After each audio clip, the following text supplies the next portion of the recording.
Welcome to Inside Aesthetics, the world's leading podcast for injectors and aesthetic businesses. I'm Dr. Jake Sloan, an aesthetic doctor with over 16 years experience in facial aesthetics. And I'm David Siegel, an entrepreneur and business mentor with over 20 years of experience in our industry.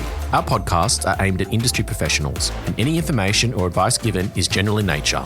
You should consult with a healthcare provider before undergoing any treatment. You can also subscribe to us on Patreon for on-demand content for injectable and business education. Hi everyone, a little bit of a impromptu, won't call it podcast, Jake. We're going to call these maybe industry updates. We're joined by Dr. John Holbrook and Dr. John Delaney from Fresh Clinics here in Australia and more recently in the United States. For those listeners in Australia, particularly nurses, you'd be aware that we've had some fairly significant regulatory news that has sent everyone into a tailspin. And John and John obviously have a vested interest in this part of the industry. They support a whole team of nurses throughout the country, both from a business and a clinical perspective, and they've been working with their legal team and talking directly to the Department of Health in Queensland. And we thought, let's get this out to you guys, give you the update, give it from the horse's mouth, what's actually going on. Jake, did you want to add to that at all? Give it some context from your perspective? No, absolutely not. I guess this is like a news alert. So, we're publishing this midweek. We're trying to get it out as soon as we can. We've got the Johns here who are probably the most sort of updated about what's happening. I'm not a nurse. I'm not in Queensland, but I've been anxious this week. So it'd be great to hear from the Johns what you guys have learned from the regulators and where we're at. So I know you guys have done a couple of webinars where you've, given some news to your customers. But, first of all, maybe just for our listeners, just summarize the issue that happened about a fortnight ago. Maybe we'll start with John Delaney and then John Holbrook can fill us in on what's been happening. Yeah, thanks, Jake. Thanks, guys. Thanks, David, and appreciate you hosting us. And it's important that we share the information really widely. We've been fortunate to be in contact with Queensland Health and have had a conversation with those good people. And just to say right at the start of this update, to avoid the suspense, that there are good people over there who were caught a little bit by surprise at the level of disruption and ruckus that has been created by virtue of the fact sheet. And just as a little bit of a refresher on the narrative here, at the end of December, a fact sheet was released by Queensland Health. That fact sheet outlined some processes that were commonplace in the industry, but also some processes that were not commonplace in the industry, some ways of doing that seemed to contravene the ways we all thought we were operating legally. And that actually went under the radar until about a week ago when our lawyers were doing some incidental work and pulled that up and showed it to us. And we thought, well, let's interrogate that a little bit. The really brief highlights that were of concern most particularly were around the storage of Schedule 4 medications and some of the wording that was put out on the fact sheet by the regulator made it seem that it was their impression that the doctor should be on site in any clinic where medicines are ordered and used, which is contrary to the interpretation of the legislation that our lawyers believe to be true, and is contrary, in fact, to the standard practice of medicine that you see across Queensland, not just in the cosmetic industry, but also in a variety of medical industries. To name a few, nursing home, wound care, home births, remote and regional, nurse-led clinics, et cetera, et cetera. And so I think they'd sort of accidentally kicked a bit of a hornet's nest here. Pleasingly, when we reached out to them, they have been all ears. And the webinar that we ran Monday night last week had 700 attendees. The one we ran last night, Tuesday night, when we're recording this, had almost 400 attendees.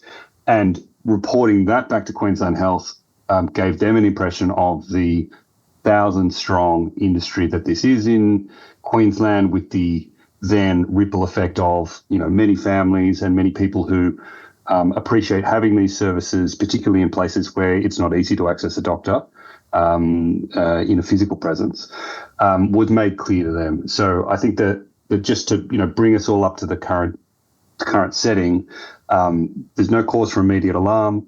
Queensland Health is listening to the industry, and we're privileged to be able to be a part of that conversation.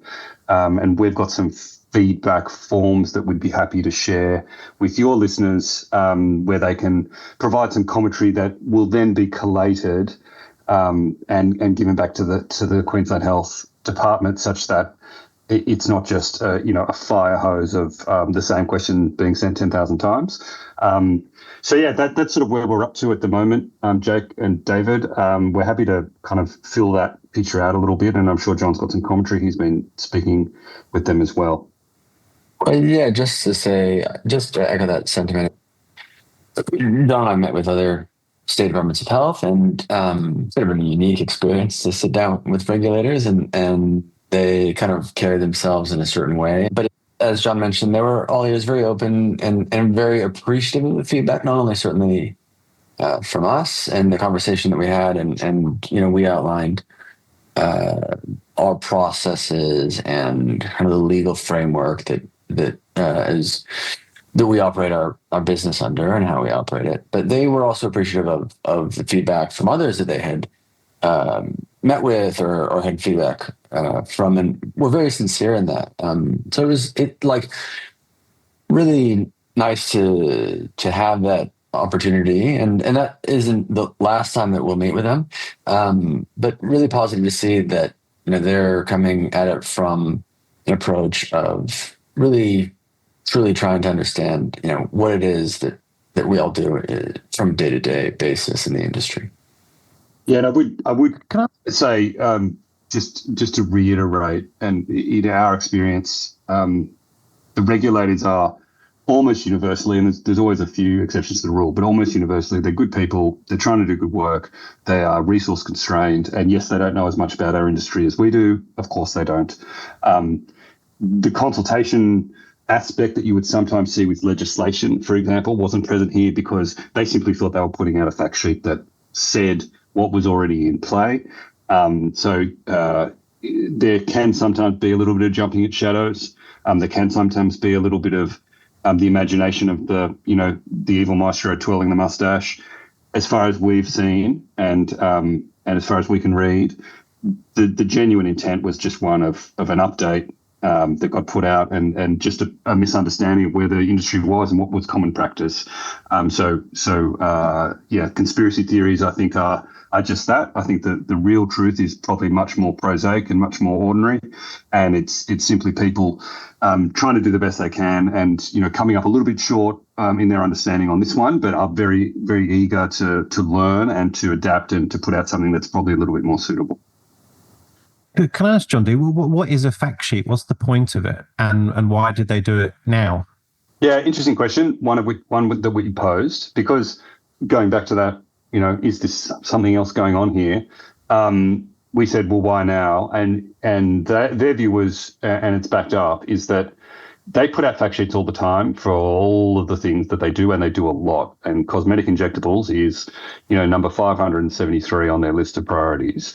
And in the ordinary course of events, they'll put out clarifying fact sheets that say, here is how we interpret the regulation in your particular area, anesthetics, general practice, veterinary medicine, whatever, right? And they got around to cosmetic medicine in the manner in which they did. So it's simply on a roadmap.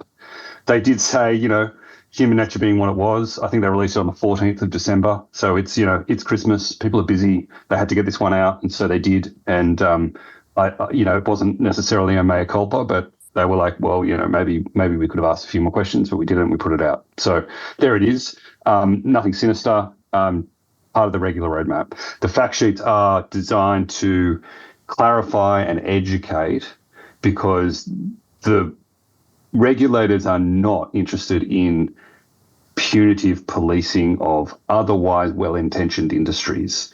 You're doing the wrong thing, you better believe they're going to come after you. You're doing your best to do the right thing, and you're operating, with good faith and in good intentions, trying to build your business. First priority is education. And this is them trying to get ahead of that curve. Right.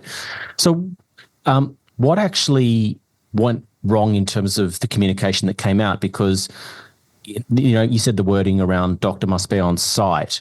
where do you know where that potentially we may have come from? And so what does the law actually say?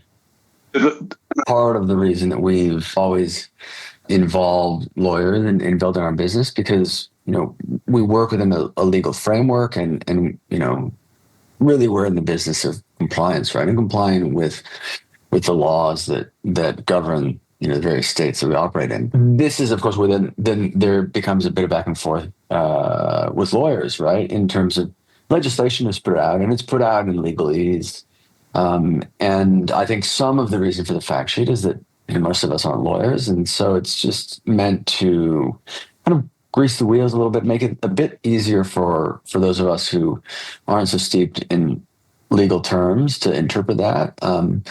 But again, with any laws, right, there's a bit of back and forth, and how does one interpret it? And as we see it, there isn't anywhere that suggests that, and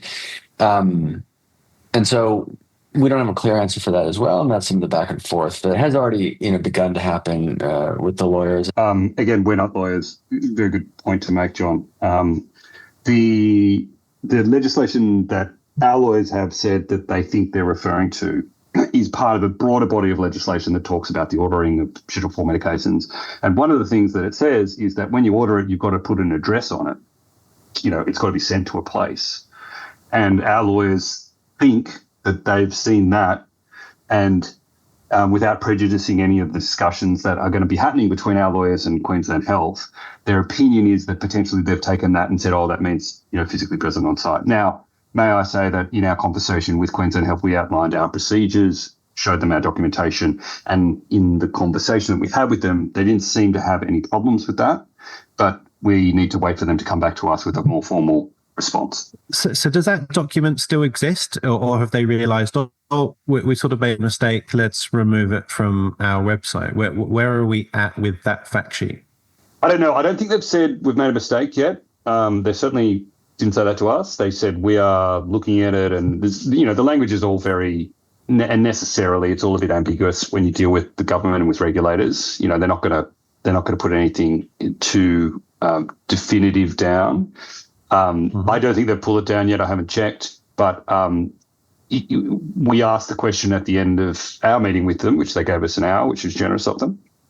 At the end of that meeting, we said, we've got a webinar tonight. There'll be a couple hundred people on it who are interested in their business and the continuity of it. What can we tell them? And what they said was pretty much in line with what I said was, they're in the business of education primarily, particularly for people who are trying to do the right thing. And the sort of reading between the lines I took out of that was they're not going to take any punitive measures, and they're not going to be too severe until this ambiguity gets cleaned up. Not only because it's probably the right thing to do, but also they don't want to get themselves involved in a legal case that they might lose because it's built on shaky legal grounds. So they've got to identify those definitions legally first. And, we think, and so do our counterparts at, Silk and LCA and all those sorts of people that we've spoken to, that the legal argument that you have to have a doctor on site isn't particularly well-founded, mostly because the legislation doesn't support it, but also because industry practice, and I don't mean cosmetic medicine, I mean medicine, doesn't work like that. It's not often that you have the doctor on site for many, many medical businesses. It's not often that the doctor is the one placing the physical order for many, many businesses. And if they were to impart this for us or implement and enforce this for us, that would mean follow-on effects for many, many medical parts of society that won't function if you take a very limited high-cost resource and insist that be everywhere. Nursing homes is a great example, right? Nursing homes they have a doctor in there every now and then, sure, but they function on registered nurses. We all know that. And if they are to implement something like this, it becomes very unwieldy for them to then say, well, nursing homes can do it, but cosmetic medicine can't. Well, show me in the legislation where that's different, and so on, right? So I think it's going to be fine. Yeah, it would set a precedent that, as you said, would have a domino effect. So business as usual for now. Things carry on. What does the next sort of few weeks, couple of months look like from your perspective in terms of how this is going to probably develop and play out? Yeah, and so again, we're not lawyers, asterisk, caveat, conditions applied, but what we can say is based on the advice that we've had from our lawyers who are very good and the conversations that we've had in person over Zoom with Queensland Health, we're continuing to operate as we were last week and the week before. Everyone should consider their own legal appetites and risks, but that's what we're doing. And so over the next weeks and months, what I anticipate is the conversations will continue between our lawyers and the various other lawyers who are involved in this space and Queensland Health and the particular unit. And again, just to reiterate, they are forthcoming, flexible, interested, want to solve it. I think they don't want this to drag out. And so if I was to anticipate a timeline, I'd say sometime in the next month, we'll probably get a revision, if we do, a clarification. And then we'll see what happens. The clarification may come out and may say, the standard way the industry operates is fine, carry on, maybe. It may say, the standard operating business is not fine and you need to change these things, and those changes may be minor and those changes may be significant. What I can promise your listeners is that we will adapt aggressively and intelligently and with appropriate speed to whatever changes are put forward. That's just the simple truth of how this industry will continue to operate. So they will make a definition and we will say, great, where that definition can be met with systems and processes, we will do that. Where it needs to be met with big changes to the way things operate, we will do our best to do that as well. But we're in the interests of Queensland nurses and medical entrepreneurs who are building their own businesses and wanting to operate compliantly and with patient safety front of mind.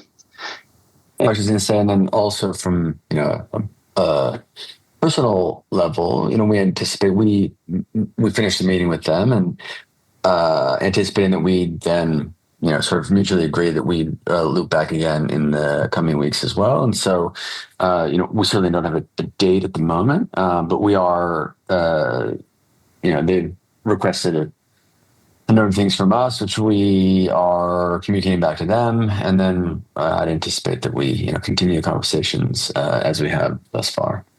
But I think that whatever way it goes, and, maybe not whatever way it goes, but in most cases, clarity is better than ambiguity.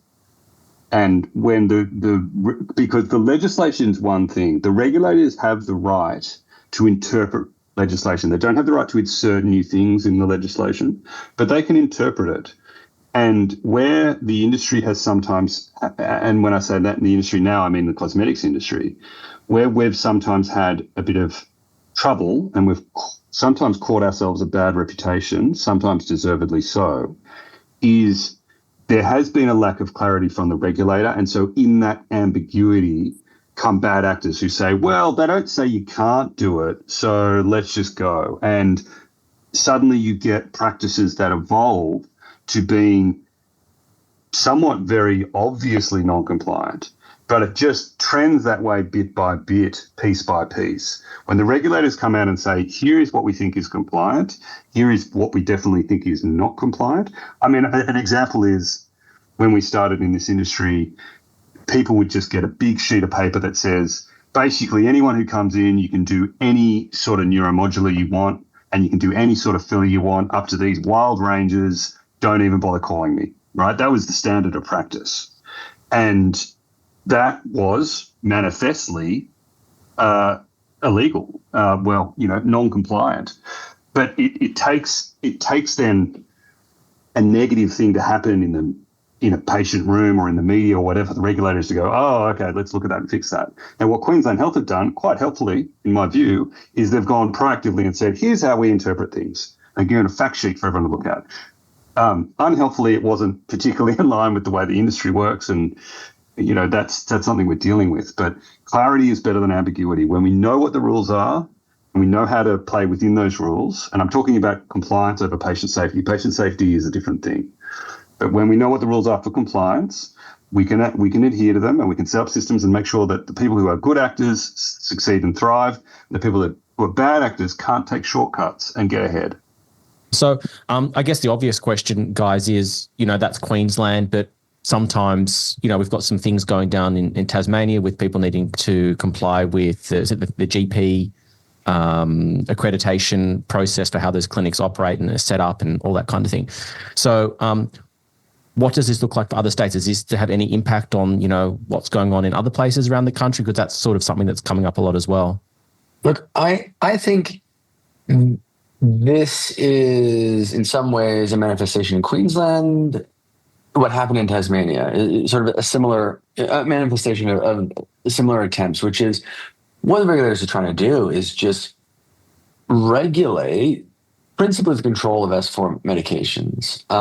And in Victoria, there are poisons permits, and in WA, there are poisons permits. And so their approach has been to take these poisons permits as a way of doing it. In Tasmania, it came off from where we sit. It seems a bit heavy-handed, where essentially if there isn't a doctor on site, then a cosmetic clinic needs to effectively be signed off as a day surgery. And that seems, in our opinion, it seems a bit excessive, but that's the opinion of the regulators there. And I think that this is in the same way.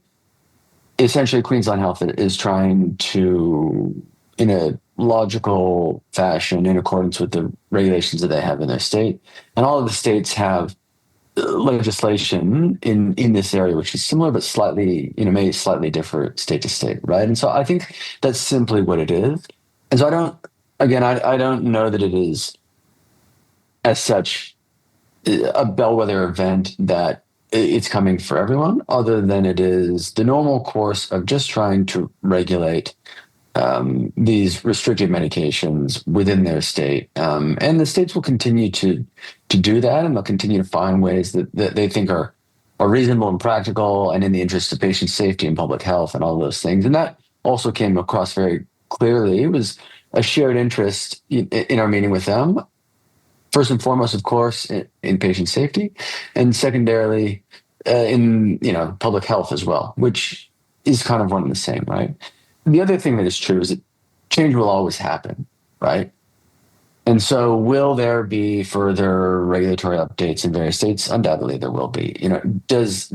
Are they, in our experience, does it seem like, they have some federal holiday where they go and hang out in Byron together and then plan how they're going to roll out, pain to everybody in the different states at the same time? It doesn't seem that way.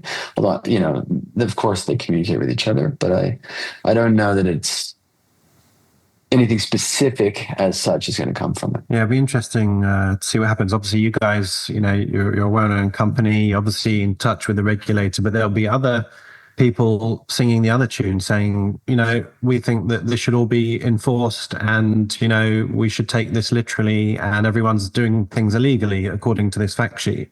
Well, in fact, they mentioned that as well in the meeting with us, right? That they've had feedback which was supportive of that fact sheet in terms of every aspect of it. And then they've had feedback which, wasn't as supportive or was a bit contradictory in terms of its interpretations. So, it's fortunate in some ways, it's the fact sheet, because it has brought to the regulators' attention the importance of remote supervision as a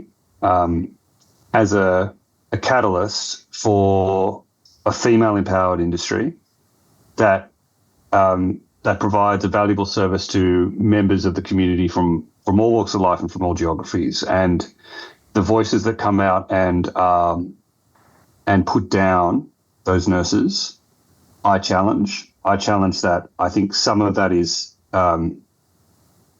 it comes from the patriarchy of medicine. Some of that's, possibly just a bit misogynistic. But what it doesn't appreciate, I think, is that if such a ruling was enforced with vigor, not only is there the destructive domino effect that we've discussed, but it disproportionately affects rural and regional Australians to a significant degree, and those people deserve to feel good about themselves and have a treatment and so on. and it most significantly disproportioned to female-led industry, and a lot of these businesses would go under. Maybe that's the motive of some of these complaints. But for me, I think it is important at this point to acknowledge there are three factors here. There's patient safety, which we always nominate first. There is compliance, which is important and must be done. But there is also the practical reality of 1,000 strong in Queensland, we estimate. There's probably 1,000 clinics, most of whom are female-led. That's an industry that supports families. That's an industry that supplies services of desire into the community. Some would argue, it's not essential, and so on. Well, okay, so that's great. It's still desired and wanted, and why? And who are we to deny that? As long as it's being delivered with those first two priorities of patient safety and compliance, who are we to deny those regional communities? And so I just challenged that a little bit. I think some of the commentary has been a little bit vitriolic, and people have taken the chance to get up on a soapbox and talk down to nurses. And I have seen commentary from nurses saying, maybe they should get out, and they're feeling dispirited. And that saddens me a bit, because these nurses have taken a chance. They've started their own business. They're trying to support their family. And here they are getting, mud thrown at them from people of a perceived, power imbalance.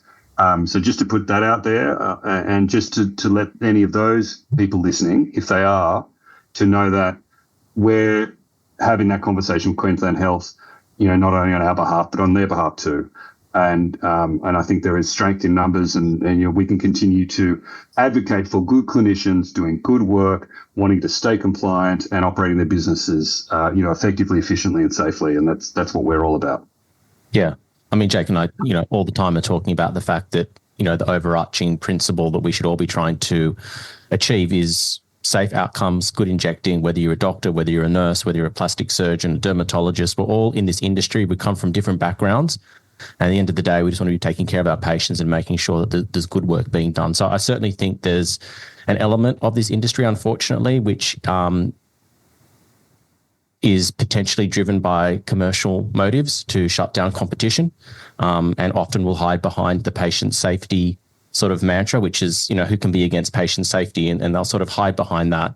And then, as you said, throw mud and attack. And Jake and I have been recently speaking to regulators as well, and they're very well aware there are elements of our industry that do waste their time, that do abuse the reporting processing system to try and further, their sort of aim to make it more difficult for nurses to operate in this space. So I just want to put that out there as well. If there's a patient safety concern, if there's data that reflects that there are things that we need to be concerned about, then by all means, that should always, as you said, become number one. But when it starts to become something else under the hidden behind the patient safety protective banner, but really motives driven by something else, I think that's quite despicable behaviour, and I certainly am not someone that's for that at all. Did you want to add to that, Jake? Yeah, I'll keep this anonymous, but I've been in discussions with people who maybe aren't on the fresh sort of wavelength. They see it another way, and I offered them the opportunity to come on and have their say. I want our podcast to be unbiased. I want everyone to have their opinion, whether we accept it or not. And they declined. They said, no, we're not coming on. They got a little bit upset with me that I didn't see it from their point of view. But nevertheless, if there's someone out there listening who wants to come on and have their piece and sort of tell us their side of the story about why Fresh are wrong, or why the Queensland Health Department should follow through with their fact sheet, then we're happy to have you on. So let us know. But so far, those people are hiding. They're not willing to actually say what they actually feel in public. Further to that, Jake, I'll extend my time as well. I'd be very happy to have a civilised discussion about the pros and cons of the industry direction to anyone who wants, and I'm very happy to put it on the public record with you people. Yeah. Because I know that you are unbiased and that you like to bring that diverse range of opinion. So please let me know anytime. I was interested in our WhatsApp chat group. There was a lot of commentary going on about this, as I'm sure you appreciate, and I know that was going on in yours as well. And one of the things that I said was, I think the people that are trying to, jump on this situation should be careful about what they wish for, because I can cast my mind back to a couple of years ago when the cosmetic versus plastic surgeon debate came to a head, and the regulators turned around and, with a broad stroke, regulated the whole industry, and that had a huge effect on plastic surgeons as well. And I think that they ended up trying to take the regulators to court, and they lost, but they, in effect, somehow, with all the noise that was being created, actually forced the regulators to regulate for everyone. And I don't think they were ever anticipating it affecting them the way they did. So I think that there's always the risk of the boomerang effect, and to be, cautious about what you wish for, and use the regulatory reporting process for what it's intended for. Well, yeah, and look, I agree with you, David. I think you make a really good point, and the point you made earlier about the data. I mean, show us the data. If it is true that nurse injectors, for argument's sake, are having inferior outcomes, show us the data. I think we've got the best data set in the world on that, and we don't see that. And in fact, complications happen to everyone. Yeah. And we see, and no names named, but we see complications from doctors that happen, and the doctor doesn't know how to manage it, and so on and so on. It happens. It happens to all people, and I think that the I'll call out the misogyny of it. It's nurses, one rule for me but not for thee, and I think that provided we are adhering to the patient safety and compliance elements, and the conversations with Queensland Health will ring true, then I strongly disagree with those sentiments. Yeah, it's all about follow the science, right? So the science includes data and reports and studies. So if there's something that's of a major concern, let's have a look at it. I was going to say, look, on the podcast, yes, we've been really pro-nursing. We've had nurses on, we've had NPs on, we've had plastic surgeons on, we've had everyone on. But really, we're pro-injecting. It doesn't matter who you are. We just want the standard to be good. I don't really care what your qualification is, as long as you're legal. And currently, everyone that we've mentioned so far is legal. It's not like the UK situation where it's out of control. We've got defined professions: nurses, nurse practitioners, dentists, doctors, plastics and derms. And I think so far that's worked really well. And there isn't any evidence to say that things are out of control. But the narrative that has been given to the regulator is probably different to that. Hence, the microscope is on us. And it's a sad state of affairs. But thanks to people like you guys, we'll see if we can continue doing what we love and do it well. Thanks, Jake. Oh, yeah, that was good, Jake. I could have said that better myself. Just one final question from me. You mentioned, John D, that you had some conversations with other key stakeholders in the industry. So you mentioned like LCA. I'm assuming there's a lot of other big players. So are you guys approaching Queensland Health from an individual basis, or have you guys formed like a coalition and there's like a cooperative? Yeah, it's an interesting point. I mean, there is a thought bubble at the moment that us all approaching the regulators independently is inefficient to a certain degree. I mean, clearly, we're competitors, in some degree, like however that gets defined. There is a point at which we compete, but there is also a point at which that competition is inefficient, and in fact, the industry should coalesce behind a body that can voice not only to regulators, but also to the public, the good news stories about this industry, of which there are so many that are unheard. And there has been a rash of negative press about non-surgical cosmetic injectables that I think got caught in the crossfire a little bit with some of the cosmetic surgical issues that reared their head in the last 12 and 18 months. Which were justly criticised, but some of that bled over, some of that's misunderstanding from the industry. That's not on the journalists necessarily, that's on us. We need to be out there telling stories, but can we do it independently of each other? Yes, but it's inefficient and expensive and hard to get the airtime and so on and so on. So I think there's a rationale as we mature as an industry that there should be a bit of an industry body, and there's been some various expressions of enthusiasm from the various players and so on. Watch this space. Nothing confirmed yet, but I think it makes sense. And I might just add too that, right, this isn't, I mean, there may have been some, undertones of like, nurse versus doctor. And that's what we need to consider is we all work in the same space. This is the industry. We all suffered the same consequences where as an example, with some of those regulatory changes that came down, and regardless of where the concerns came from, they apply to everyone, right?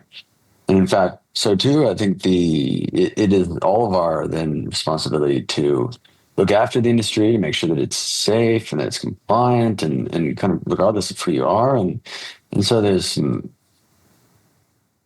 thought that's true, that the feedback and the opportunity to work with regulators. I mean, it doesn't matter who you are, where you come from. If you work in the industry, we have shared interests, regardless, and we can, I think, be constructive in that feedback in a unified way. Yeah, 100%. Well, thank you guys for the little update. I know this was a bit impromptu. I'm in my clinic and hopefully the audio hasn't been too bad, but hopefully we've got some good information out there. And just a sort of a preview of a coming podcast. David and I hopefully is going to speak to Opera soon. So whilst this isn't a specifically Opera issue, I think certainly there's some overlap, and we'll try and get some more clarification on how maybe they see things. I'm sure they've heard about this whole issue. And we'll bring you more news as we get to it. Any final comments, David? No, just thank you guys for coming on and sharing your knowledge in terms of where the situation's at. I know it's been stressful for a lot of people, so thanks for taking time. I know you guys have got families and kids and things that keep you busy, so thank you very much. Thank you again to our listeners. I hope you found this educational and informative, and help perhaps put your mind at ease with what's been quite a stressful week for everybody. So thanks for tuning in. We'll probably do more of these types of episodes as things come up in the industry from time to time that need immediate attention, and we'll use our platform to disseminate information in a time efficient way. So thank you once again. Thanks to Jake for I know you've got this wasn't planned for us either, so thanks very much, and we'll see you next time, guys. Thanks, guys. Appreciate it. Thank you. For our latest news, follow us on Instagram at Inside Aesthetics Podcast. If you want to get in touch with myself or David, follow us on Instagram as well at Dr. Jake Sloan and David_Inside Aesthetics. Join our Patreon for invaluable business and injectable education. Get access to our global community of like-minded professionals, live and interactive Zoom sessions, hints and tip videos, webinars, and more. Head over to www.insideaesthetics.com/Patreon for more information.